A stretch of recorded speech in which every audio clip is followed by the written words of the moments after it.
Pues resulta que en las Islas Marías todo era un paraíso, pero empezaron a llegar reos peligrosos. Y ahora ya la situación cambió. Dicen que los reos de alta peligrosidad hicieron que la calma se perdiera para siempre. Hay trabajadores que van al penal, realizan trabajos, gente que no tiene ahí de planta el penal. Antes todos convivíamos, dice uno de estos que va periódicamente, porque los que llegaban a las islas siempre eran bien portados, eran escogidos, se les ponía una palomita, llegaban aquí para pagar su condena más rápido y poder reincorporarse a la sociedad.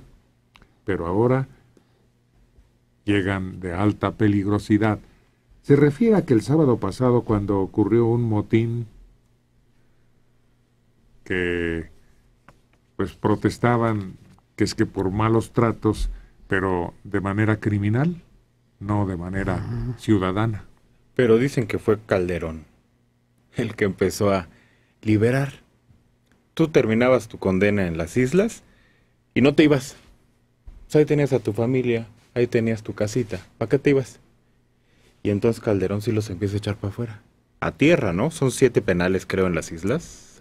Son 5 por lo menos. Distintos. Y los empezó a echar para afuera. Y eso hizo que se abandonara la isla. Quedara como un lugar desierto. Cañerías, bungalows sin techo. Todo. Pues no hay agua, no hay lugar donde vivir. Y las condiciones fueron lo que provocó que la gente se alebrestar. Pero es que ya nadie quiere estar ahí. Pues antes era una condena temible, ¿se acuerdan? Porque era cuando enviaban a las cuerdas, incluso la gente se preocupaba mucho, sus familiares, y protestaban y trataban de rescatarlos. Eso se debió a la falta de comunicación y de transporte, ¿no? El que enviaran a un preso a las Islas Marías significaba prácticamente el exilio. Las familias no lo llegaban a ver jamás, salvo las familias que se transportaban con los propios presos. Ahora, como isla penal, era una isla que funcionaba como elemento de reinserción social, pero de pronto empiezan a poner cárceles confinadas dentro de las Marías, llevan a los reos peligrosos y la convierten simple y sencillamente en otras escuelas de delincuencia. Tan simple como eso. Son penales que podrían estar en cualquier lado.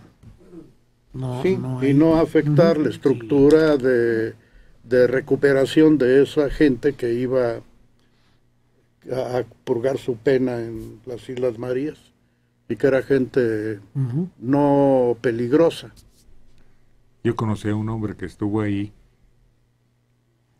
hicimos gran amistad y me empezó a contar una serie de anécdotas y de detalles curiosos de los que habitualmente vivían en tal penal. El padre Trampita, ¿se acuerdan? ¿Cómo no? Que acá alcanzó mucha celebridad por su labor, por su reclutamiento voluntario. Y allí en el penal se conocieron aquellos que fabularon para la muerte de Álvaro Obregón. La madre Conchita y el señor Balda, ¿no? Se casan. Castro Balda. Castro Balda. Que hacen amistad ahí siendo 2 presos, los liberan, se casan y vienen a vivir a la avenida Jalisco. Sí. Álvaro Obregón. Que le ponen Álvaro Obregón. Que se llamó así más tarde. Qué curioso. Sí, se los llevaban caminando a los presos. Yo sé de uno que se llevaron de Guanajuato a las Islas Marías caminando. Los amarraban del pescuezo, dice, y así se lo llevaban. De ahí venía el concepto de cuerda de presos. ¿Sí? Exactamente. Pues debe ser, ¿verdad? Los amarraban como reses. Yo tuve un vecino en Morelia, que era, ya lo había mencionado creo en días anteriores, que era el director de la escuela, del penal.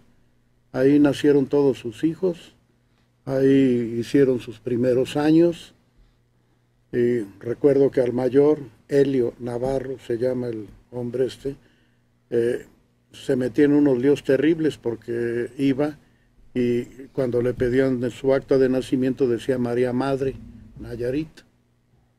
Y entonces decían María Madre, ¿qué no son las Islas Marías? Padre es criminal.